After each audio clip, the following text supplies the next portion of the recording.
Welcome back to the deep dive. We take the sources you give us and we really try to dig into them, find out what's hidden inside. That's the goal. Today, it's a really intense one. We're diving into a city shaken by these incredibly brutal killings. Yeah, the sources lay out this complex investigation. Lots of twists, betrayals. Exactly. We'll pull it apart, look at how facts, even clear ones, can sometimes hide something deeper, more personal. hmm And these sources, they paint quite a picture. You've got this detective really up against it.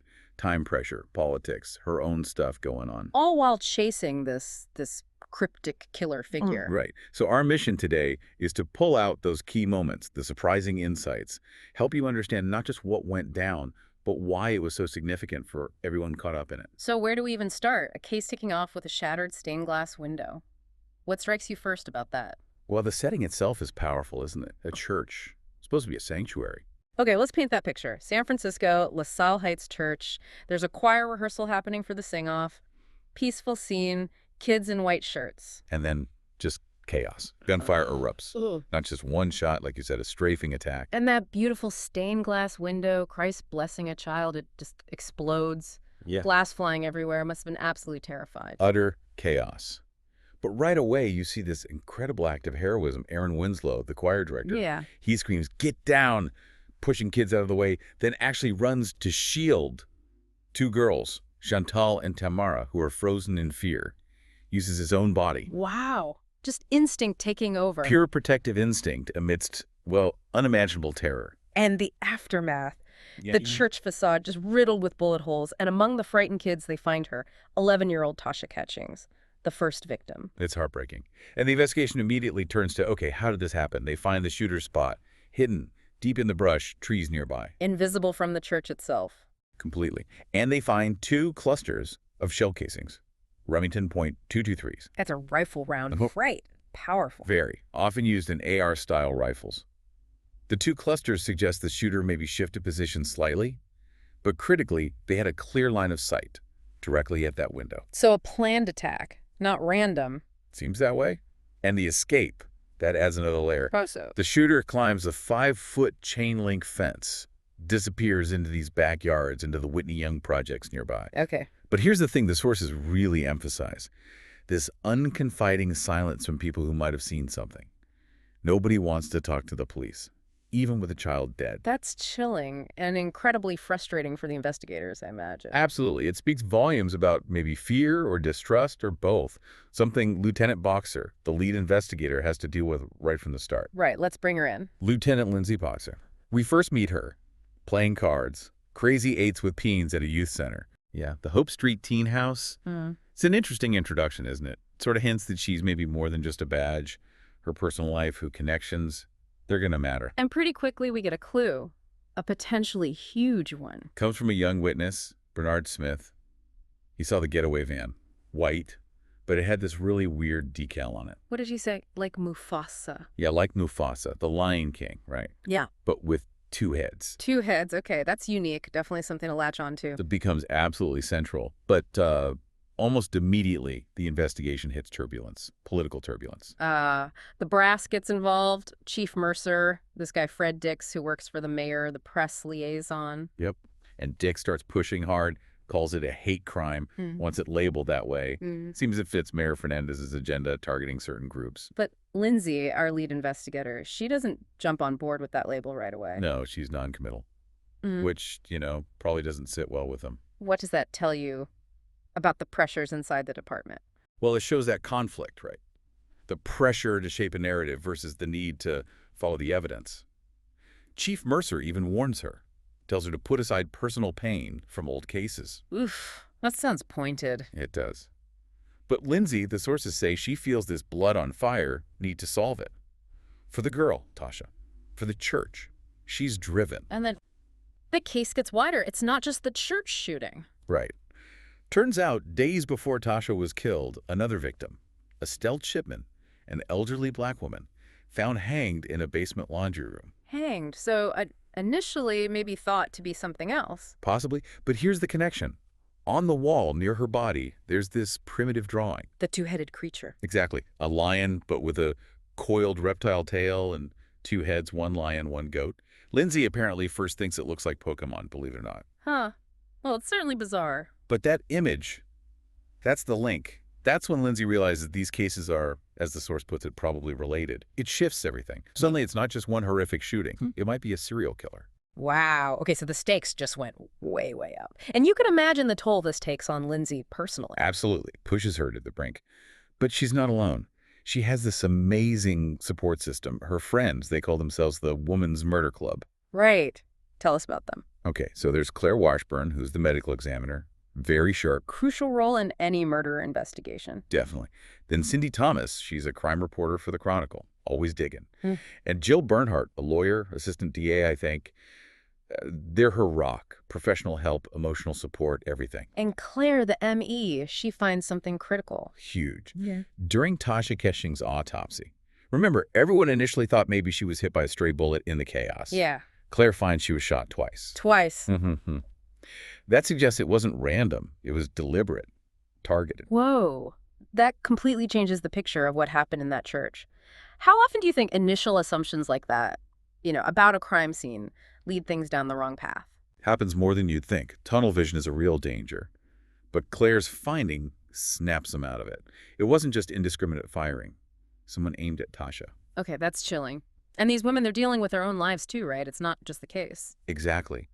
Jill, the lawyer, she's struggling with her pregnancy. She'd had a miscarriage before. It adds this layer of real human vulnerability beneath the tough exterior. They're not just crime fighters. They're people with real lives, real pain. And Cindy, the reporter, she gets involved in a different way. Yeah, interestingly, she starts seeing Aaron Winslow, the choir director, the hero from the church. Oh, wow. And she decides to shift her reporting focus a bit. Not just on the killer, but on how the neighborhood is coping, how the community is responding to the attack. That's a great angle. Gives a different perspective. Provides that community context, yeah. Shows how tragedy ripples outwards, but also how connections can form, even in the darkest times. So you've got these personal connections forming, professional insights, and that weird clue, the two-headed lion. Which they finally decipher. It's not Pokemon, it's a Chimera from Greek mythology. A chimera. Yeah. Okay, what does that represent? It's this composite creature, right? Yeah. Lion head for courage, goat body or head for stubbornness, serpent's tail for cunning. But the really chilling part is the meaning associated with it. It will always prevail.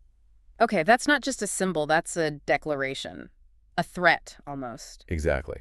It tells you something about the killer's mindset, this feeling of power, of inevitability. And the leads start lining up with this symbol. They do. They find the white getaway van. It's a Dodge Caravan, and yes, it has the Chimera decal. Bingo. Well, sort of. It leads to a dead end initially. Reported stolen from a community college professor. Ah, okay. Not so simple. Never is, right? Then they track down a biker from a place called the Blue Parrot who actually has a Chimera jacket. Seriously? Yeah. He confirms it's a symbol for a movement, but he says his club, or whatever it was, is disbanded. So, another piece, but still murky. But all these Chimera references, they must point somewhere. They start pointing towards one person. Frank Coombs. Okay. Who's he? Former inmate, did time in Pelican Bay, known marksman. And crucially, he was part of a prison gang called Chimera. There it is. Plus, he's got a motive, a big one. A massive grudge against the police going back 20 years. A murder conviction he felt was unjust. Okay. Motive means symbol. It's starting to look like him. And then they connect the victims to Coombs' pasts. How? Tasha Catchings' uncle. A cop named Kevin Smith. Estelle Chipman's husband, Edward. Also a cop involved with Officers for Justice. Okay. Another victim, Art Davidson, a cop, and Lindsay's former classmate from the academy. Getting closer to home for her. And even Chief Mercer himself had a role in Coombs' original case decades ago. They find articles in Coombs' room showing his rage, specifically mentioning Chipman and Mercer. Wow. The pattern seems undeniable. It's all pointing directly at Frank Coombs. The case against him looks incredibly strong at this point. And things escalate, right? There's a taunting call. Yeah, during the Art Davidson murder, the killer calls 911, uses a fake name, Billy Raffon, and sounds completely indifferent, almost mocking, like he knows they're listening. Just playing with them, chilling. So they put Coombs under surveillance, heavy surveillance. But he knows. And he knows they're watching. Smart. Or paranoid? Or both. Probably both. He makes a broke for it, leads them on this wild chase in a yellow Bonneville. High-speed pursuit. Sounds like it. Ends with him cornered in South San Francisco. But even then, he's arrogant, smirking, taunts Lindsay personally, calls her Marty Boxer's little girl. Marty Boxer, her Her father. estranged father, yeah. And then the first massive twist happens. What? Out of nowhere, Marty Boxer shows up at the standoff and shoots Frank Coombs dead. Wait, what? Her father just appears and kills the prime suspect. Right there, in the middle of the police operation. Just shoots him. Oh my God. I mean, how does Lindsay even process that? The suspect is dead, killed by her father. It completely blows the case sideways. And then it gets even How crazy. could it get crazier? Yeah. The autopsy. Claire Washburn does the autopsy on Coombs and finds two critical things. First, Coombs had advanced Parkinson's disease. Parkinson's. But he was a marksman. Exactly. Claire says there's no way he could have made those precise, steady shots attributed to the Chimera killer. His hands would have shaken too much. So it wasn't him. It couldn't have been him. And second, the clincher. Frank Coombs did not have the Chimera tattoo. No tattoo. But the prison gang, the symbol, Nope, no tattoo. The man they thought was the Chimera, the man Lindsay's father just killed, wasn't the Chimera after all. Talk about a paradigm shift. Everything they thought they knew was wrong. this is unbelievable. A masterclass in how assumptions can blind you, isn't it? They were so focused on Coombs. Completely fixated. And then there's the bullet. What bullet? The bullet in Coombs' body. Claire finds a .40 caliber slug. It doesn't match Coombs' gun. Whose gun did it match? It matched Marty Boxer's gun, Lindsay's father, confirming he was the one who fired the fatal shot. So her father killed an innocent man. Oh, well, maybe not innocent of everything, but innocent of these killings right in front of her. The personal level of this is just staggering. It dismantles everything. Their prime suspect is dead, proven innocent of the Chimera murders, and killed by the lead investigator's own father. Yeah. Where do you even go from there? Back to square one, I guess. But Lindsay has that aha moment, doesn't she? Back in Coombs' hotel room. She does. She's looking around, Yeah. visualizing the scene, trying to figure out what they missed. And she remembers seeing something. A trophy. Polished brass. Okay. A trophy for what? 50-meter straight target champion. Marksmanship award. Fits with the killer's skills. Right. But here's the crucial detail she suddenly realizes. The name engraved on it, it wasn't Frank C. Coombs. It was Frank L. Coombs. Not C. A typo. Not a typo. A different initial. And that small detail unlocks the whole thing. It wasn't Frank Coombs, the father. It was Frank L. Coombs, his son, Rusty Coombs. The son. Get out of here. Rusty Coombs, Stanford student. Football player. Seemed totally normal, well-adjusted. Even told people his real dad was someone else entirely, a Theodore Bell. He completely fooled everyone. A student pretending while carrying out these murders. Played the part perfectly. And then comes the final confrontation. Hoover Tower, on the Stanford campus. Lindsay finds him there, with a sniper rifle. A PSG-1 high-end German rifle. And he confesses. Oh yeah, chillingly. Basically says, I gave you all the clues. The Chimera, the van, the 911 call. Took you long enough. Cost a few lives while you figured it out. Just cold. Narcissistic. Unbelievable arrogance. What was his motive? Just revenge for his father? Seems like it. Pure vengeance. He tells Lindsay, you stole my life, now I'm going to take yours. A deep, twisted vendetta over his father's original conviction from 20 years ago. So it all comes down to this showdown. Lindsay versus Rusty. Intense shootout. Lindsay ends up shooting him in the throat. In the final confirmation. When they examine Rusty Coombs' body, he has it. The Chimera tattoo. The real one. Confirming he was the killer all along. Wow. What a twisted path to the truth. But it's still not over, is it? Especially for Lindsay, with her father's actions hanging over everything. Not by a long shot. That's the unfinished business. Lindsay has to confront the truth about her own father, Marty Boxer. And what is that truth? It's bad, isn't it? It's devastating. She finds out he wasn't just present at the standoff. He was involved. Yeah. Back then, 20 years ago.